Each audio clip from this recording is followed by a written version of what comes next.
Now, we come back now to the second chapter of Jeremiah. And I want to notice with you another peculiar perversion which seems to dominate the minds of sinful men in particular. Now, we'll skip down to verse 20, and I want to notice in particular verse 23 and the next couple of verses after that. And again then verse 35.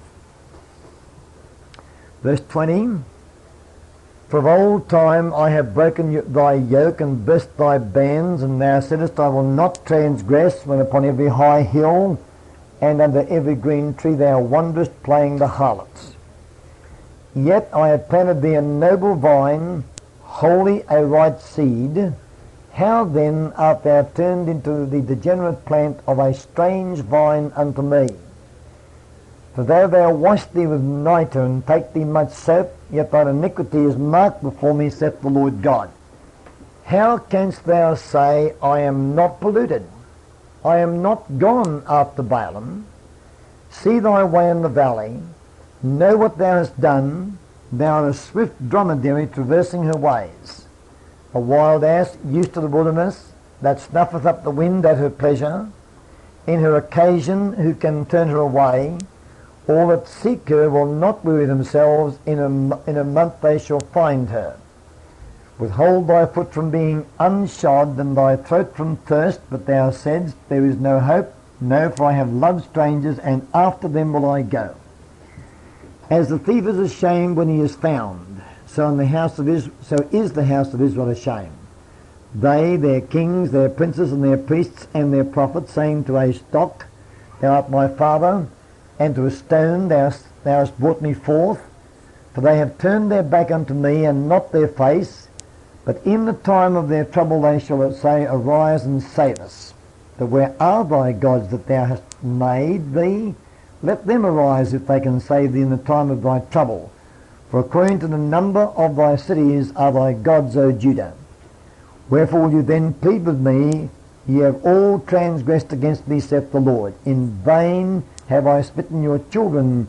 They receive no correction. Your own sword hath devoured your prophets like a destroying lion. O generation, see you the word of the Lord? Have I been a wilderness unto Israel, a land of darkness? Wherefore say my people, We are lords, we will come no more unto thee. Can a maid forget her ornaments, or a bride her attire? Yet my people have forgotten me days without number. Why trimmest thou thy way to seek love? Therefore hast thou also taught the wicked ones thy ways. Also in thy skirts is found the blood of the souls of the poor innocents. I have not found it by secret search, but upon all these. Yet thou sayest, Because I am innocent, surely his anger shall turn from me. Behold, I will plead with thee, because thou sayest, I have not sinned. Why goest thou about so much to change thy way? Thou also shalt be ashamed of Egypt, as thou wast ashamed of Assyria. Yea, thou shalt go forth from him, and thine hands upon thy head, and the Lord hath rejected thy confidences, and thou shalt not prosper in them. And we've covered quite a few verses, verse 20 down to verse 37, a total of 18 verses inclusive.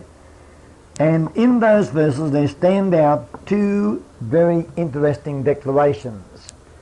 They are, first of all, God's own assessment of that people, the point to which they had come, their spiritual desolation, their spiritual emptiness, their spiritual apostasy, their real condition. That's one picture to which our attention is drawn in those particular verses.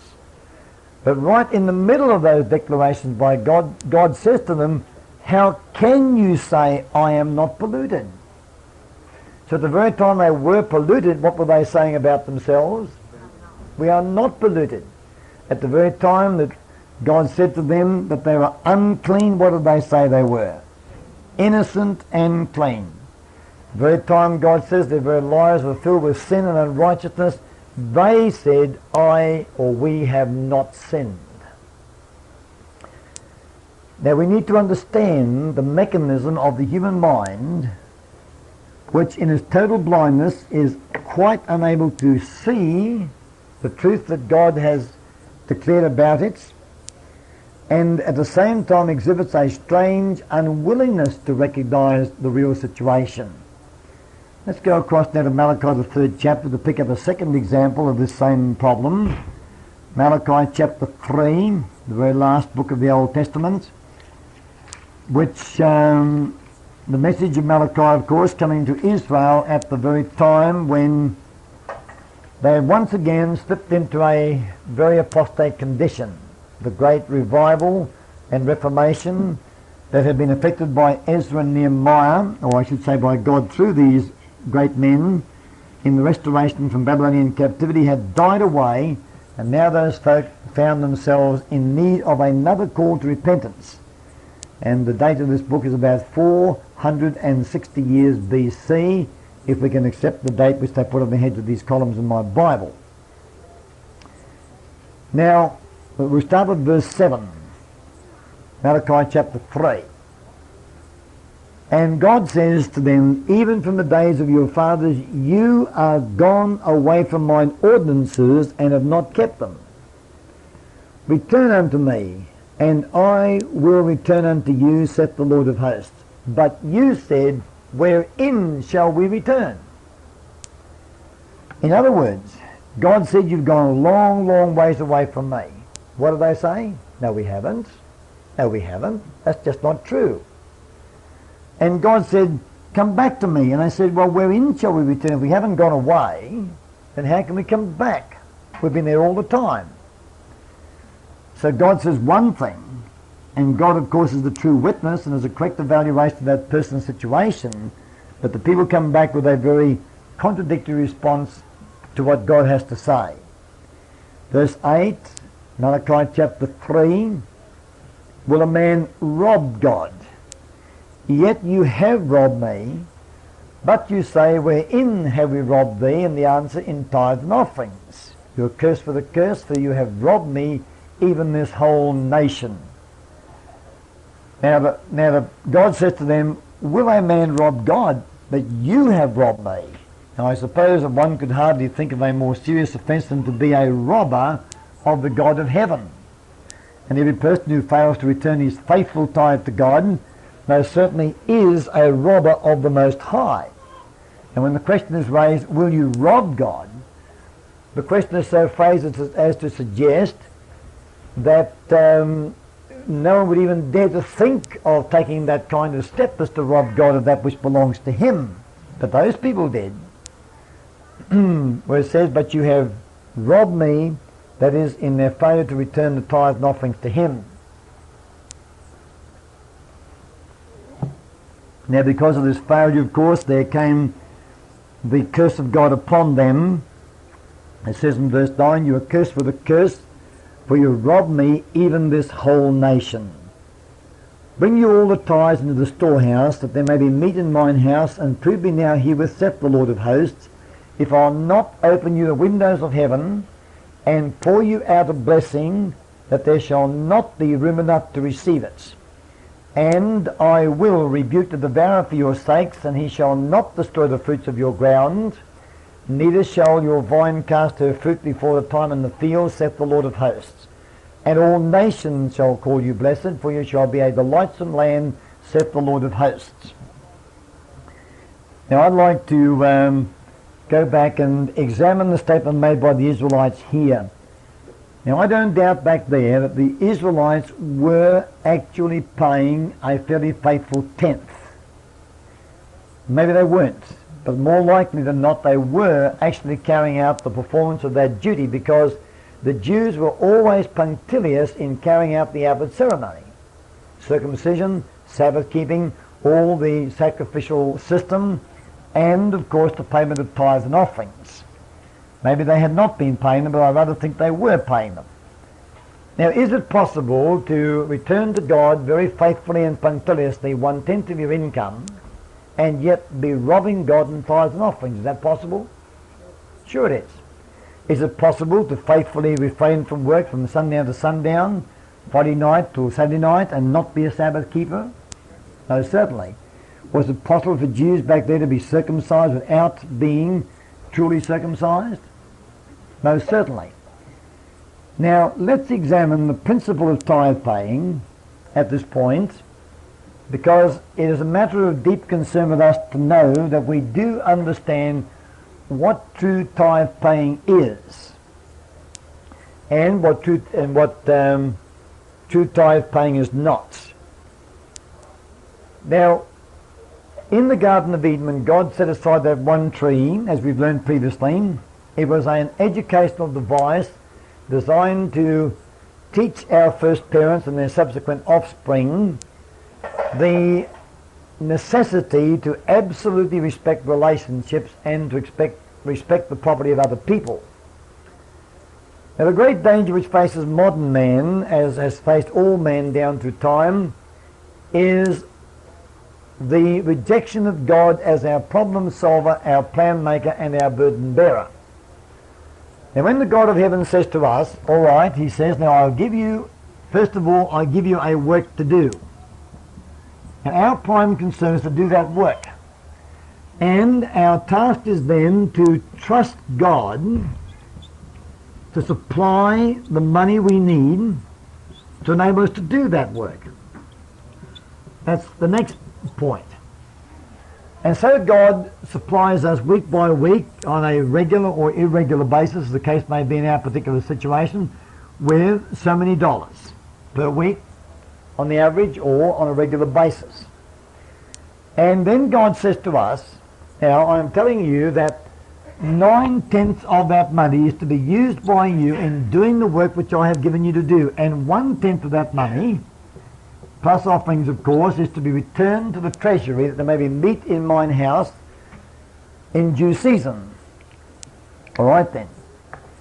Now, we look at the work we have to do, the food we need, the clothes we need, the gasoline, the car we have to buy, the house we have to build, and all those various expenses, and we say, I can't do it. It is not possible for me under these circumstances to return to God his own. Now, in that moment we say that under these circumstances I can't pay my faithful tithe, then what are we admitting? That the law of God cannot be kept under all circumstances. That's what we're admitting. But the matter goes deeper than that, because it means that we are saying that God is not faithful to provide us with the funds that we need to do the work which he's given us to do. Now, if you find, and you certainly never will find, of course, that there's too much of the month left when the money runs out, I mean, we always find that, don't we? We tend to find that. There's so much of the month left when the money runs out, never the other way about. And you are not being, in other words, what you have received has been wisely and economically used in God's service, and time comes when you need a fresh supply, then what do you simply do? You don't withhold your tithe. You get upon your knees and you say, Lord, we have this work to do, we need more money to do it, honestly, and you simply look to him to provide the extra money, and by faith you move forward in that respect. Now, if then you deviate from this plan that God has laid out, in other words, he gives the work and he supplies the means, abundant means to fulfill that work, and then we find, or we feel that we're afraid to believe that the 9/10 will be sufficient, and we deviate from that plan, take the 1/10 plus the 9/10 and use all of that to do this work, then we have deviated from God's plan. And that means we have introduced another plan in the place of God's plan, which means that we have become the plan makers in the place of God. And what does that simply mean that we're building? The paper safe. We're building the paper safe. So every person who doesn't pay a faithful tithe because of his lack of faith in God is a Babylon builder. And what, of course, is the ultimate end of the Babylon builder? He'll suffer the plagues of Babylon the Great, and of course be destroyed with the rest. So therefore, true tithe paying is an exercise in the Sabbath rest principles. And I sometimes hear people complain the Sabbath rest principles don't work for them. And I'm not surprised, of course, if I happen to know, although I must admit I don't study the books to see who does and doesn't pay tithe. I'm very careful not to do that. But sometimes I just happen to know it because of remarks they've made or some information they've given to me. And if those persons are not tithe payers to start with, then how can the rest of the Sabbath rest principles work in their lives? How can God be their plan maker if they have failed to make him their plan maker in this basic test of character to start with? Obviously, of course, they can't. Now, it'll make a great difference, of course, in this whole program of tithe paying if we develop the attitude that we do not go out to work for money. Rather, we go out to work, and then what? God supplies the means. So therefore we get money so we can work. We do not work so we can get money. That makes all the difference. So we revise our attitudes into harmony with God's plan for us. So we go out to work, not to get money, but we get money so we can work. Then we have laid the foundation for correct tithe paying, for correct Sabbath keeping, for the true principles of God's cause. So we work with all our hearts to do our level best in that respect, and we leave God to supply the means for the work we are called upon to do. And then when we faithfully return 1/10 plus offerings to his cause, we are acknowledging the fact that God is the source of all things, that we are the receivers, and that our only responsibility is to do the work God gives to us, was his responsibility to supply the means and make that work successful and to be solidly financed. Now occasionally, while we're talking about this subject, some people ask me, what shall I do about tithe which they haven't paid? Shall they simply start paying tithe now? Well, I didn't know the answer to that question for a long time, but in the coming Messenger magazine, where we examine the trespass offerings, we'll find that in the trespass offerings the question of restitution is very, very heavily dwelt upon in that particular offering. I won't develop the thought now because you can read it in the Messenger very shortly when it comes out in a few weeks' time. I'm not sure it's the next issue or the one after. I wrote that before I left Australia, down till the end of the September issue.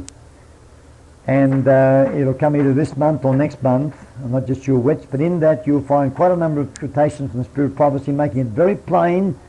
If we haven't paid tithe for a month or year or several years while we've been in the Church of God, that God does expect us to make full restitution for that money which has not been paid.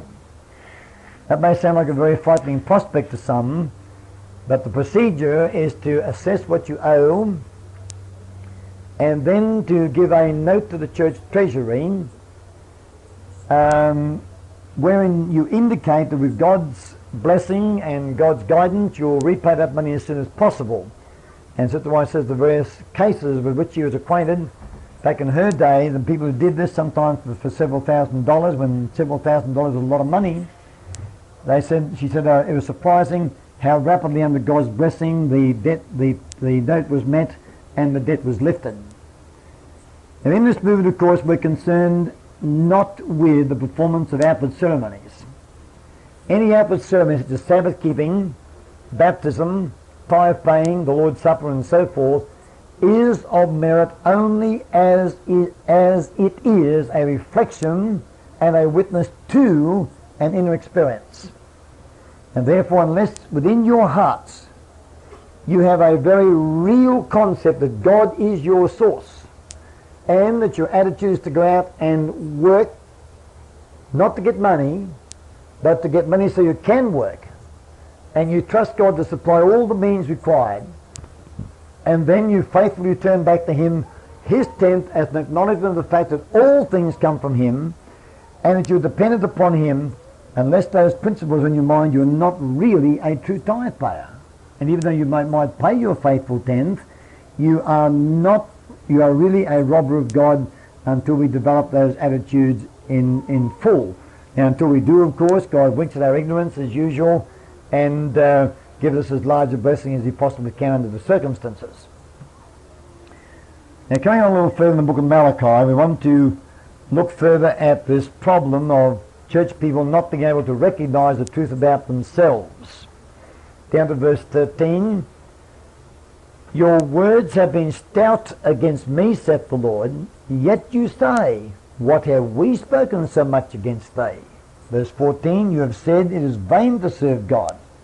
And what profit is it that we have kept his ordinance, and that we have walked mournfully before the Lord of hosts? And now we call the proud happy. Yea, they that work wickedness are set up. Yea, they that tempt God are even delivered. Now finally, we'll turn to volume 1 of the Testimonies and read again that fairly familiar statement from page 186, I believe it to be, where the message was brought to the Laodicean church, or the people who become the Laodicean people, back in 1859.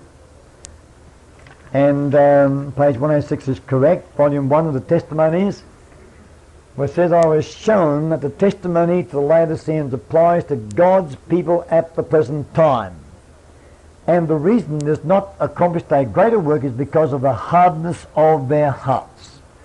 But God has given the message time to do its work. The heart must be purified from sins which have so long shut out Jesus. This fearful message will do its work. Now, I'll read a little further. When it was first presented, it led to close examination of hearts. Sins were confessed and the people of God were stirred everywhere. Nearly all believed that this message would end in the loud cry of the third angel, but as they failed to see the powerful work accomplished in a short time, many lost the effect of the message. I saw that this message would not accomplish its work in a few short months. It's designed to arouse the people of God, to discover to them their backsliding, and to lead to zealous repentance, that they may be favoured with the presence of Jesus and be fitted for the loud cry of the third angel. As this message affected the heart, it led to deep humility before God. Angels were sent in every direction to prepare unbelieving hearts for the truth. The cause of God began to rise, and these people were acquainted with their position. If the counsel of the true witness had been fully heeded, God would have wrought for his people in greater power. Yet the efforts made since the message has been given have been blessed of God, and many souls have been brought from error and darkness to rejoice in the truth. Now, obviously, of course, the Laodicean message did do a partial work. But what is the real problem with the Laodiceans? When God says you're wretched, miserable, poor, and blind, and naked, how do they respond?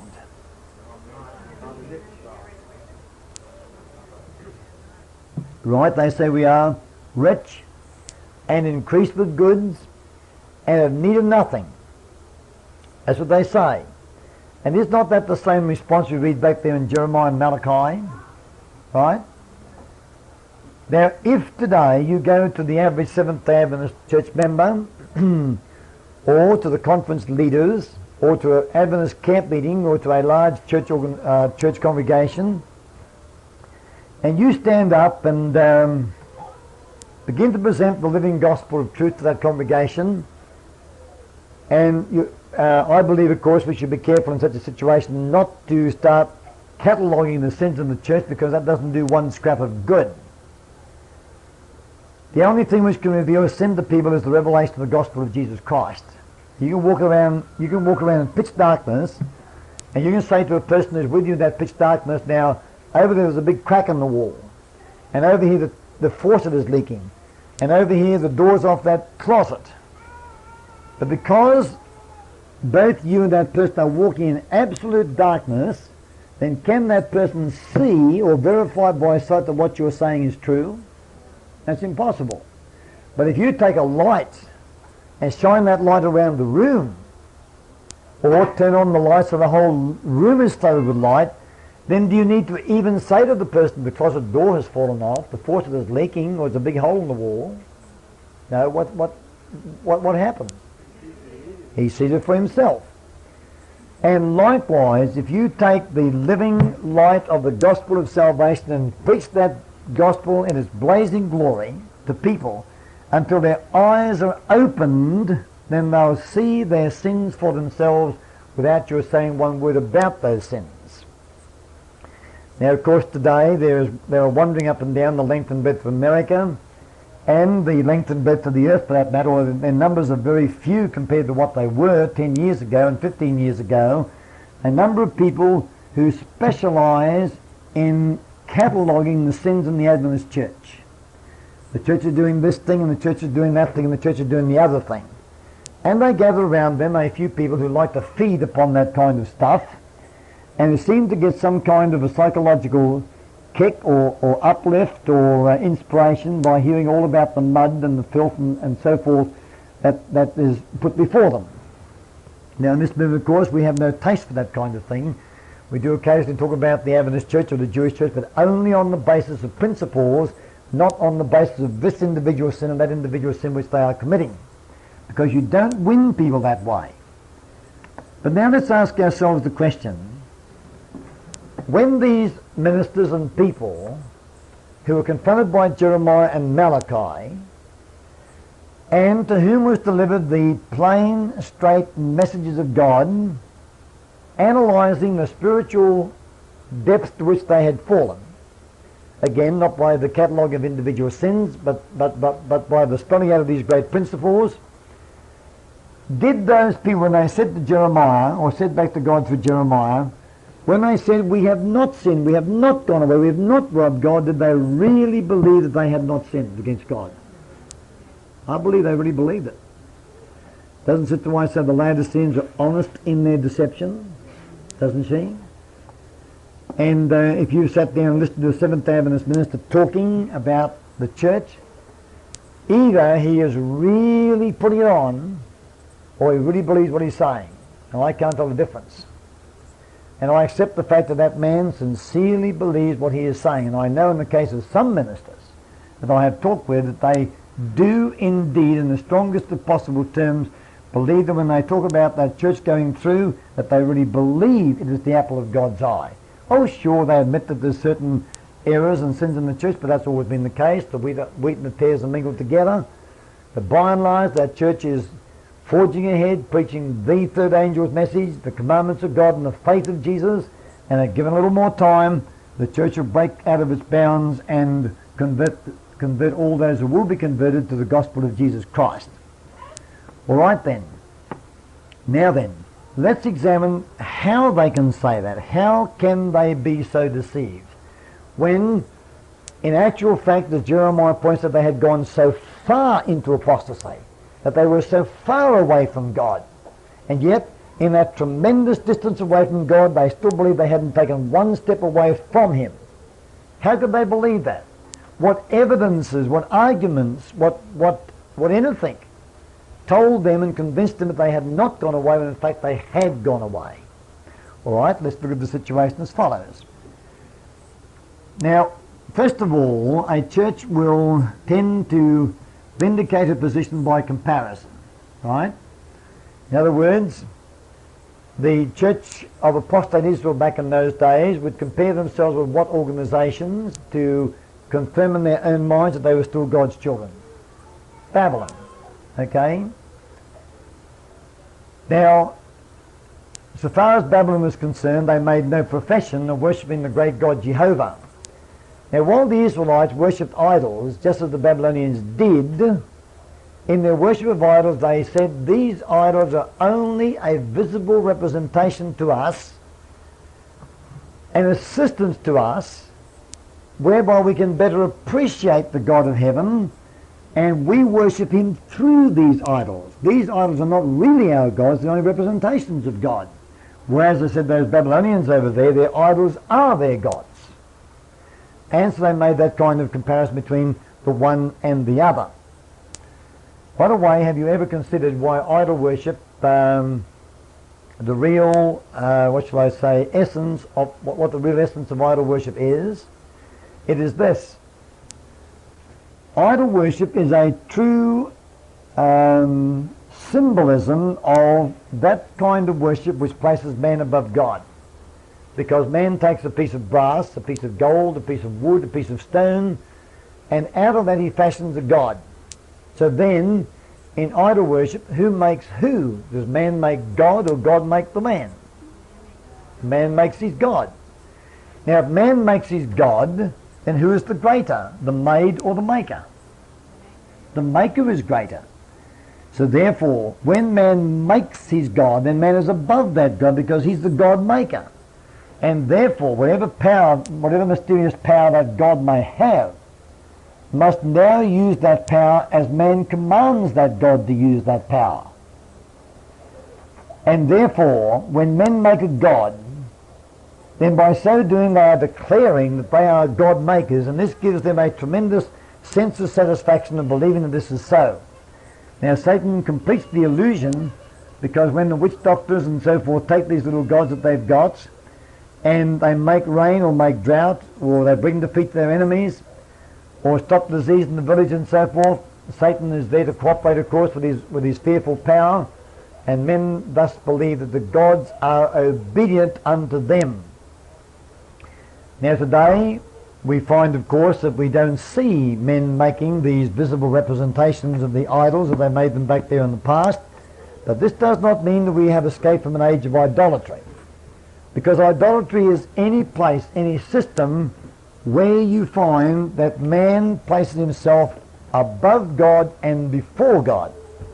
And when the Roman Catholic Church, for instance, boastfully says that they transferred the worship from Saturday to Sunday, from the 7th to the first day of the week, then of course they place themselves as God makers, because they have taken what God did and exchanged it for what man did. And therefore they have God obeying them, God subservient to them, and the fact that the billions of Protestants, even from the Reformation days down, have continued to worship on Sunday, the day of man's creation, is confirmation to them of tremendous power that they have over God, to lead God to do what they want to do. Now let me turn now to this chapter in Prophets and Kings entitled In the Spirit and Power of Elias, Elijah as we call him, page 177 in the book Prophets and Kings. Through the long centuries that have passed since Elijah's time, the record of his life work has brought inspiration and courage to those who have been called to stand for the right in the midst of apostasy. And for us, upon whom the ends of the world are come, it is special significance. History is being repeated. The world today has its Ahabs and its Jezebels. The present age is one of idolatry, as verily as was that in which Elijah lived. Note that today is just as much an age of idolatry as the day in which Elijah lived. No outward shrine may be visible. There may be no image for the eye to rest upon. Yet thousands are following after the gods of this world, after riches, fame, pleasure, and the pleasing fables that permit man to follow the inclinations of the unregenerate heart. Multitudes have a wrong conception of God and his attributes, and is truly serving a false god, as were the worshippers of Baal. Many even of those who claim to be Christians have allied themselves with influences that are unalterably opposed to God and his truth. Thus they are led to turn away from the divine and to exalt the human. That, of course, is the very secret of idol worship. Now, when, for instance, the apostles, after the feeding of the 5,000, let's draw this picture again, I think it's a very, very apt one, that here is the God of heaven, the great source of life and all planning and so forth, that is successful and will build a church. And here is Jesus Christ, who looked to his Father and his Father only as the plan maker. Now, when the Jews joined together with the disciples, were determined to enforce upon Jesus Christ their own plan making, then what were they in fact building? An idol, weren't they? That was idol worship. Because in idol worship, man is the king maker, isn't he? Man is the God maker. And by trying to enforce their plans upon Jesus Christ, they were calling upon God in heaven and Jesus Christ upon this earth to act under their commandments, under their jurisdiction and their authority. So in this whole transaction, they were trying to make themselves to be heads over God, which presupposed themselves to be greater than God, and therefore they were the God makers, because that which is greater must be the maker and not the made. Now, of course, let me reiterate the fact that those Jews back there did not understand the full implications of what they were doing.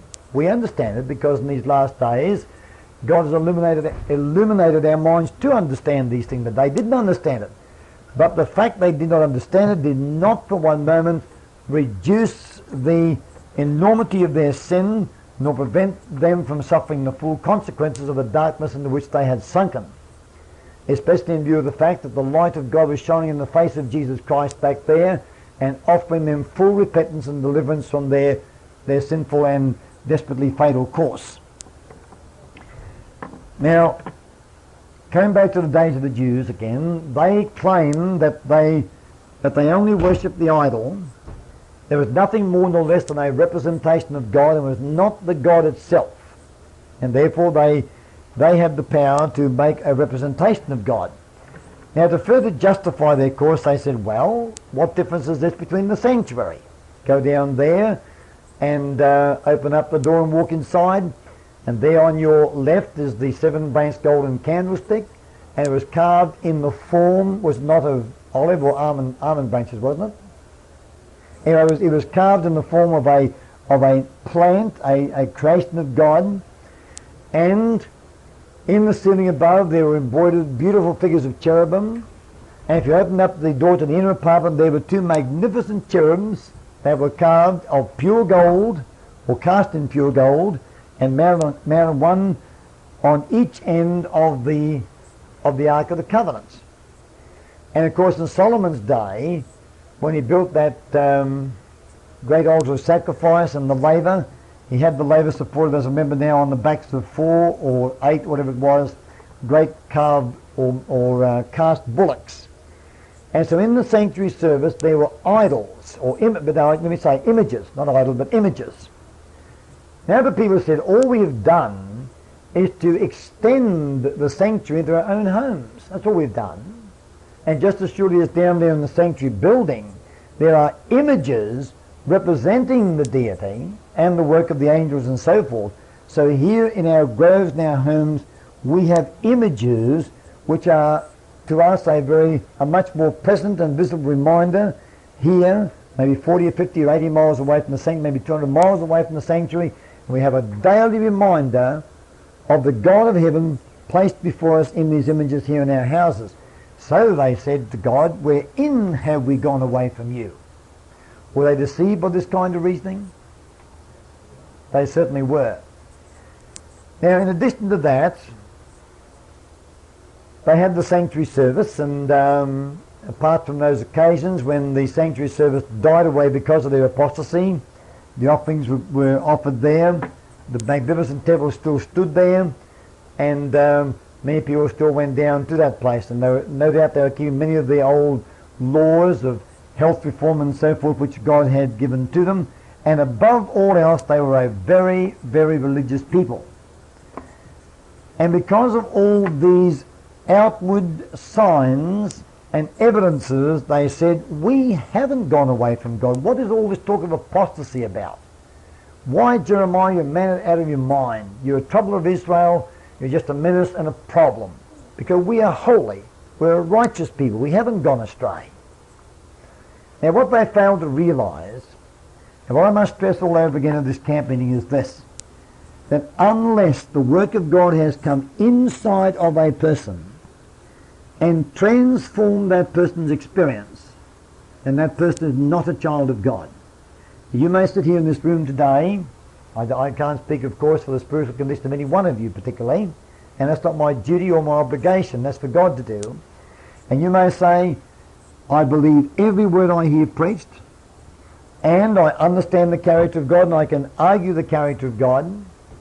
You may say, I pay a faithful tithe, I pay liberal offerings, I don't eat meat, I don't go to the picture theatre, I don't watch television programs, I don't read novels, I don't rob my neighbour, and all those things. But unless in addition to all that, the seed of Christ has been implanted in your life in place of the old seed of Satan, then in the great judgment day the Lord will simply say, I never knew you, depart from me, you that work iniquity. What God is looking for is not so much the outward performance of various religious obligations, although they do have an important place. What God is looking for and must have is the inner working of the Spirit of God that changes that person within and makes him to be a man or woman in the image of Jesus Christ. Now, before Paul was converted on the Damascus Road, or very shortly after the Damascus Road, there was no man in the world in that day who was more zealous than Paul was in carrying out the outward requirements of the law. He was intensely religious. He could repeat by memory many, many chapters of the Bible. I would say the whole of the first 5 books from memory, plus the Talmud and the Torah. And that would have taken him probably many hours, maybe 2 or 3 days, to just repeat all he knew in his head. And he was so zealous for the old ceremonies that he went around killing those, namely Christians, who did not conform to this new religion and so forth.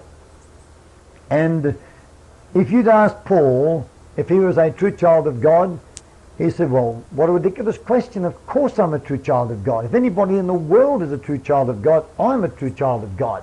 And yet, that man was devoted to warring and to destroying the real children of God. Did he know it? Not until the stoning of Stephen, when the first great doubts began to enter his mind, and then later, after being smitten down the road to Damascus and having there the revelation of Jesus Christ, he finally came to recognize that he was in fact what he was. And then when that marvelous transformation came, what a new man altogether Paul was, what a tremendous champion for the gospel he became. And the New Testament, I suppose, the richest and most powerful writings are those which come to us in the pen of the Apostle Paul.